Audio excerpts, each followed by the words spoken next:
People told me I couldn't do a lot of things. I feel like I'm the chosen one. Look at this. We created this. This didn't exist before we were here. All we are is proud and passionate. I love Toronto. I love this team. And we're going to the NBA Finals. Nothing matters but winning.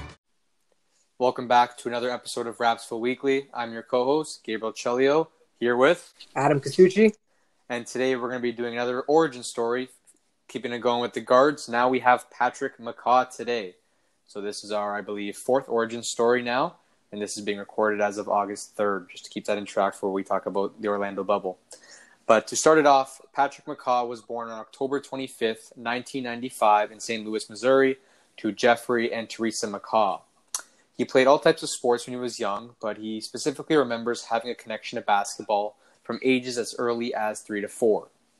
Since he was a kid, his goal was always to get to the NBA because he often dreamt big. Patty initially attended Christian Brothers College High School, but later transferred to Montrose Christian School when he was a senior. That year, he was able to average 13 points per game and led the team to a 20-5 record and the National Christian School Athletic Association Division I title. After he graduated, he was ranked as the 38th best shooting guard in the country, so he decided to take his talents to UNLV. In 2 seasons, he averaged 12.2 points, 4.2 rebounds, 3.3 assists, 2 steals, and 31.7 minutes of play in 65 games. In his sophomore season, he played 33 games and averaged 14.7 points, 5.2 rebounds, 3.9 assists, and 2.45 steals in 33.7 minutes, having the second most steals in the nation. From this, he earned second-team All-Conference honors in the MWC, which is the Mountain West Conference, and was also named to their All-Defensive team. McCaw later declared for the NBA draft on April 4th, 2016. During the pre-draft process, he remembers telling himself, "Zero worries, zero doubts." And that motto stuck with him. It soon became his slogan, which he branded on his merchandise, but also was the words he lived by. For any situation he faced, basketball-related or not, he believes you shouldn't dwell on the subject and worry about it a lot. He also thinks you should not doubt yourself, but rather tell yourself something every day in the morning to create a positive mindset on life, which I think is a really great attitude to have, keeping yourself motivated and having something to live by and keeping yourself, on the right track. And his morning words happen to be this slogan, zero doubt, zero worries, zero doubts. On June 23rd, 2016, McCaw was selected by the Milwaukee Bucks with the 38th overall pick in the 2016 NBA draft. He was later traded to the Golden State Warriors on draft night for cash considerations. Warriors executive board member and Basketball Hall of Famer Jerry West thought that McCaw should not have slipped that far down the draft, stating, "People are going to be sorry they didn't draft him." Then on July 6, 2016, he signed with the Warriors and joined the team for the 2016 NBA Summer League. McCaw made his debut for the Warriors in their season opener on October 25th, 2016, against the San Antonio Spurs. In 9 minutes off the bench, he recorded 2 points, 2 assists, 1 steal, and 1 block in a 129-100 loss. From the month of December to around January, McCaw was being called in and out of Santa Cruz Warriors, which is Golden State's D-League affiliate, and this was due to Klay Thompson's injury at the time, which meant that the Warriors needed extra guards. On January 10th, 2017, he made his first career start in place of an ill Klay Thompson, contributing 1 3-pointer in a 107-95 win over the Miami Heat. Later, on February 13, 2017, McCaw made another start in place of Thompson and went on to score a career-high 19 points in a 132-110 loss to the Denver Nuggets. Then, with starting forward Kevin Durant injuring his knee on February 28th, McCaw started in place of Durant in most games. McCaw made his first career playoff start in Game 2 of the first round on April 19th in place of injured Durant, in which the Warriors won 110-81 over the Portland Trailblazers. He finished with 9 points, 5 rebounds, 1 block, 1 steal, and an overall plus 27 in his plus-minus. McCaw also started in place of Durant again in Game 3, contributing 8 points, 5 rebounds, 5 assists, 1 block, and 3 steals in a 119-113 comeback win in Portland. In Game 2 of the Western Conference Finals against the San Antonio Spurs, McCaw had 18 points, 5 assists, 3 rebounds, and 3 steals off the bench to help the Warriors win 136-100. McCaw was 6 for 8 from the field, including 3 for 4 from three-pointers. McCaw became the first rookie in the NBA with at least 18 points off the bench in a playoff game since James Harden in 2010, and the first Warriors rookie to do so since Robert Parrish in 1977. The Warriors went on to win the 2017 NBA championship after defeating the Cleveland Cavaliers 4-1 in the NBA Finals, and the Warriors ended up finishing the playoffs with a 16-1 record, the best postseason winning percentage in NBA history.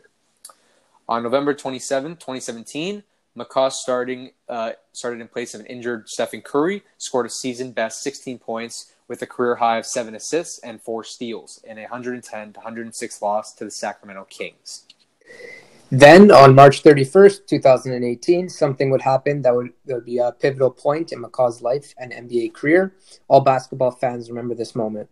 When McCaw left late in the third quarter of the Warriors' 112-96 win over the Kings, after a scary landing following an undercut by Vince Carter, former Raptors legend. He drove the baseline and went up for a dunk, but a late contesting Vince Carter hit McCaw's lower body and kind of took his legs out from under him. McCaw flipped and landed down on his back with a loud thud, with 41.8 seconds left in the quarter. Steve Kerr was furious that another one of his players got injured, after having a season torn by injuries. Also, he was very disappointed at Vince Carter because he thought Vince should have obviously known better than to execute such a dangerous play. Vince Carter is such a gentleman, and I don't think he meant to hurt him. I think he was just trying to make a play, but ended up doing what he did. I agree. That was definitely a scary one to watch. I remember watching it on TV and then on social media. Like all those injuries like that, they definitely don't go unnoticed in the league. Everyone hears about it. For sure. McCaw ended up laying still in agony for roughly 10 minutes before being stretchered off and taken to UC Davis Medical Center for further evaluation. The following day, he was released from the hospital with a bruised lumbar spine. McCaw spoke back on that moment in time and said his whole life had flashed before his eyes, reliving every moment of his life in a quick instance. He thought it was scary but also unbelievable because he never thought such a scary injury could happen to him or anyone else he knew. So he found his perspective in that instance very fascinating because he realized how much he had blessed in his life by God. He continues to thank God to this day that his injury was not worse, because landing on your spine is obviously a very scary injury. For all we know, Patty could have had been close to getting paralyzed, or his injury could have been career-ending in other ways.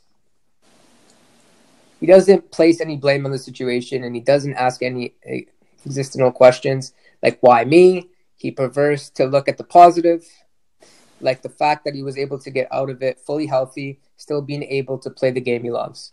It was a very traumatic experience to him, however. McCaw has stated that he does not like to rewatch the play or relive that moment anymore. McCaw finally returned from injury in Game 6 of the Western Conference Finals against the Houston Rockets. The Warriors went on to defeat the Rockets in Game 7 to advance to the NBA Finals for the 4th straight season, where they won their 2nd straight championship with a 4-game sweep of the Cavaliers. This was McCaw's 2nd championship in his 2nd year in the league. Pretty incredible. Following the 2017-2018 season, McCaw became a restricted free agent. In October 2018, he allowed the Warriors' $1.71 million qualifying offer to expire without accepting it, and reportedly declined another 2-year, $5.2 million offer from the team.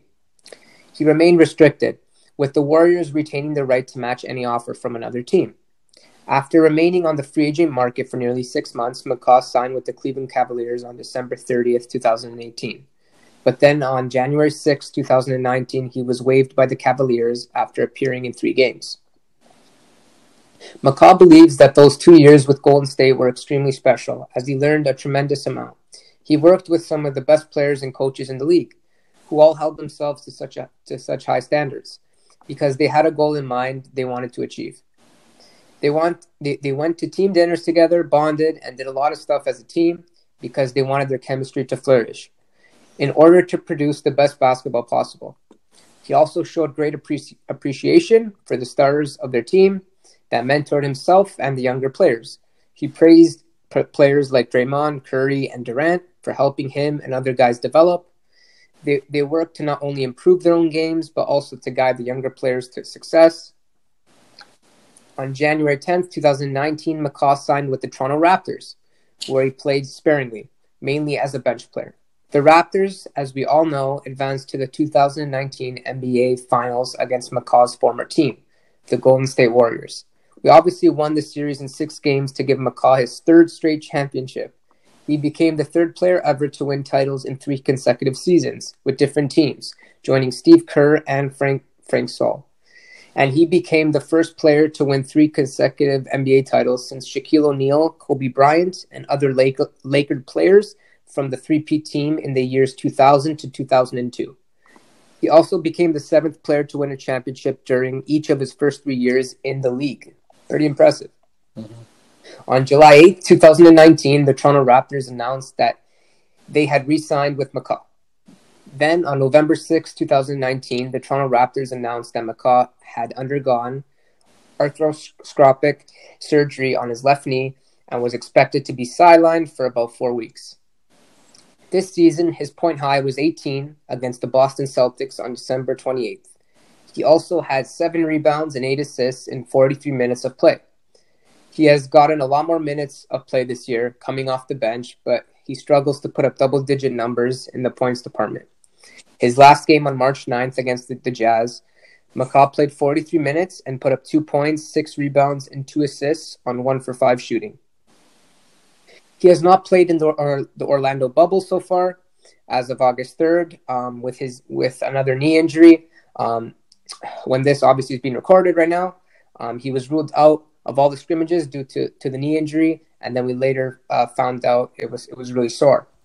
One more thing to add on in this episode, we are just finding out today, as of Friday, August the 7th, that Patrick McCaw will leave the Orlando bubble because of a benign mass on the back of his left knee. He is seeking some type of cure for that, possibly surgery, so he will be out for the time being. Some positive words Patty had to say in his open gym special were that he believes the younger generation coming into the league need to understand that it is more than just basketball. It is about being a professional and a role model to younger generations. As well, players in the league are all human beings, and most of them have something extremely valuable to play for, besides money. Like we said last episode with Terrence Davis playing for his son, giving him a better future in life than he ever was able to have. Patty remarks that many players have kids and need to do their job on the court each and every night to put food on the table and provide for their families. At the end of the day, it is all a business, and McCaw believes you need to learn this business and how to carry yourself, along with obviously improving your ball game. Yeah, this is definitely a interesting story as well. We get to see a player, I don't know if he's just got amazing luck or what's going on, that he's won 3 straight championships in his first 3 seasons. Who knows, maybe we can make it 4.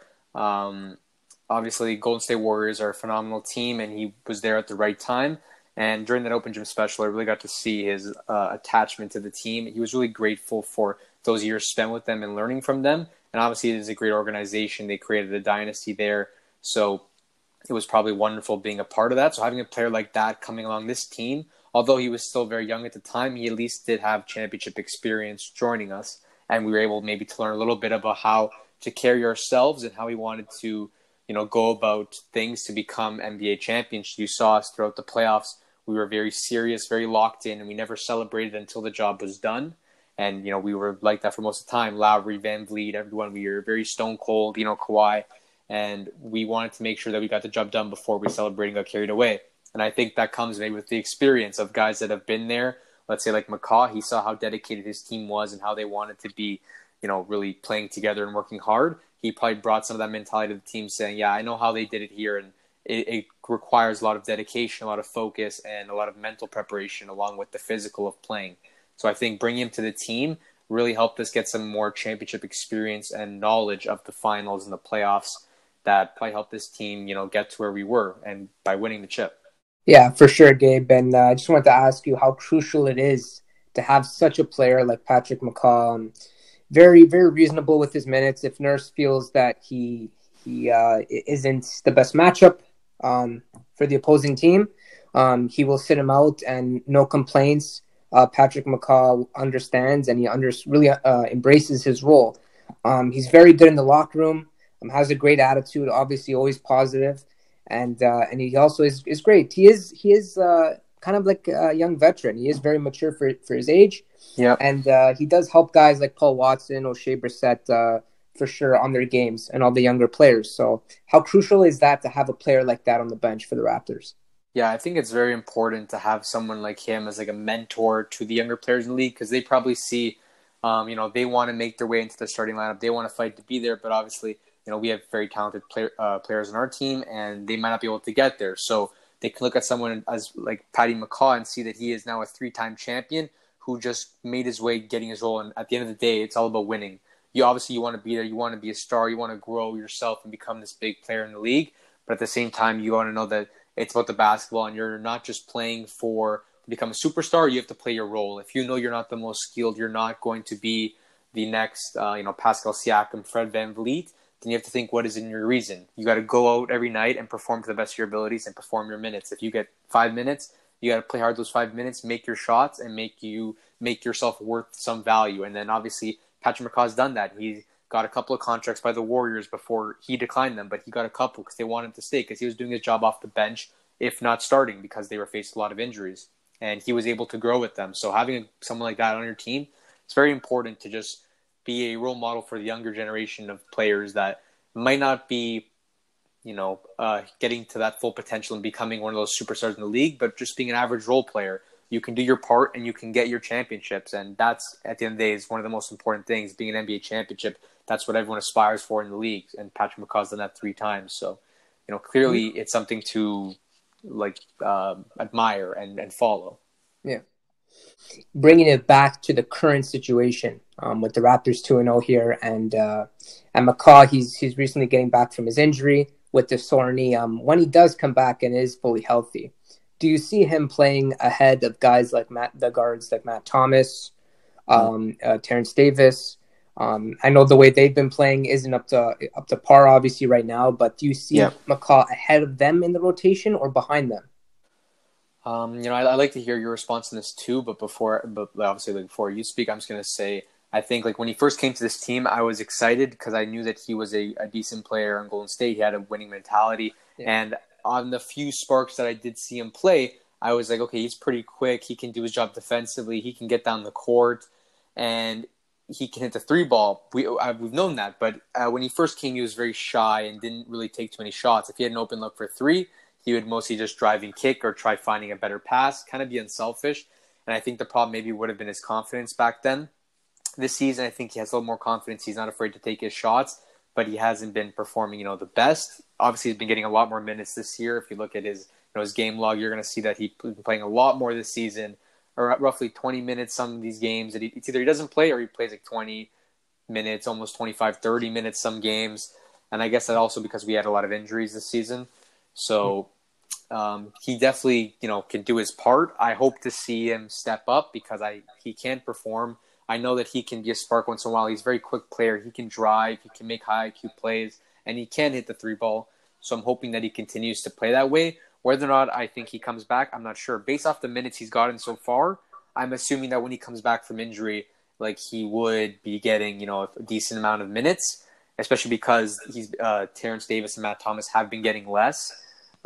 Maybe he would be given a little bit more, but at the same time, I think that Nick Nurse has already cut down his roster a little bit. You saw from the game today, Miami Heat, he kind of only played, right? That seven men only really played a chunk of the time, and then 3 other guys played very little. So maybe he's starting to cut down his roster and prep for the playoff game. So this is still very important seeding matchups, but let's say Orlando Magic, if he comes back for that game, I wouldn't be surprised if they put him in some games, some minutes, and then, just get him back into the rhythm of things in case they need him for playoffs.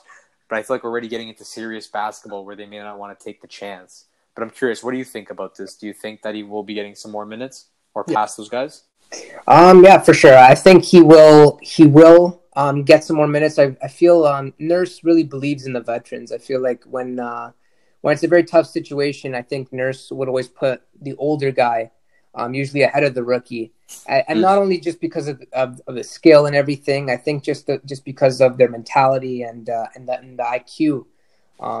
I do see him playing a bit more than Davis, but if Davis does get it going, I can see Davis playing. It all depends on how they play, to be honest. Like you said with McCaw before, when he did come to the team, he was turning down threes.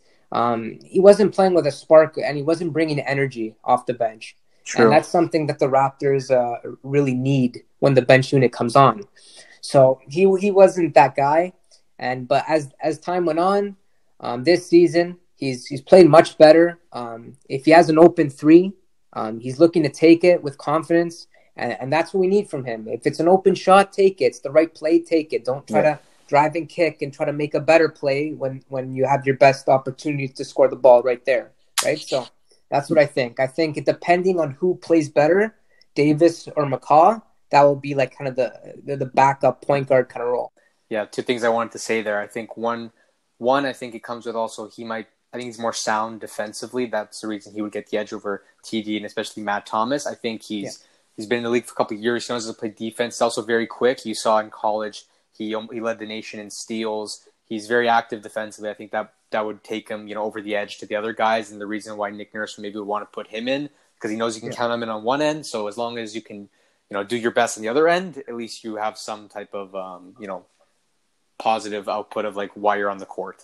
The second thing I was going to say was that I think also his style of play can be reflective of our type of basketball. We're a very unselfish team. We like to move the ball a lot. If you've seen recently, we got a couple of highlight plays for how many passes we were making to just find that open man. And we like moving the ball around to find that open shot. And we're very unselfish. Someone could be wide open, but they might pump fake, drive in, and kick it back out until we find the best look possible. So I feel like maybe he's adapted that a bit from our play style, that he wants to find the best pass possible. And, Leo Rowden's, Matt, they've said it sometimes that sometimes we're just too unselfish. Even Marcus Gasol, if he has an open three, he might just pass it because he thinks it's the better option. And once in a while, it's okay to take that shot because it might be the best shot of that play. Even though you're trying to create a better option, you might have had the best option. So I think, he's got to be unafraid to shoot that shot. And if it's open, he's got to go for it because we don't want an unselfish play that just results in it being a worse shot or a last second of the shot clock, chuck.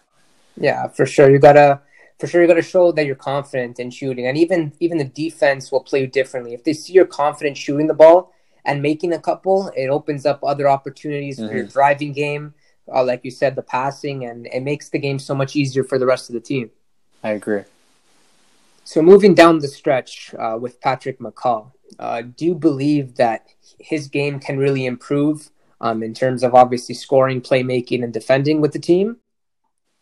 Yeah, I think moving forward with us especially, I think so far we've already seen from his first season, being that shy, unselfish player to shoot that three ball. And to this season, I think he's gotten already a little more confident.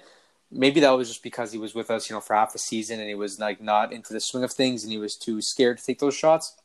But I think even now moving forward, we can see his development starting. I think if he stays with us and he works on that three ball, he becomes more consistent with it, takes the shot a lot more in game. We already know he's sound defensively, so that's not much of a worry, I think. But if the three ball goes up and, his IQ continues to increase during practice stuff, because remember, he's still a young player. This is his fourth year in the league, just like I think Pascal and Freddie, I think it's their fourth as well. So, he's still learning things and I think he's still growing. So if he stays with us, I think that he's going to mature and just get more IQ, better shot selection, more consistent. And I think overall he'll improve as a solid role player for us. All right, so I think that wraps it up.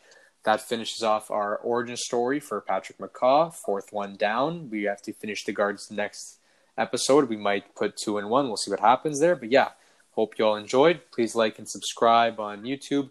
Also available on Spotify, Apple Podcasts, Google Podcasts, and of course Instagram. We post NBA news, box scores, Raptors news. Show us some love on there.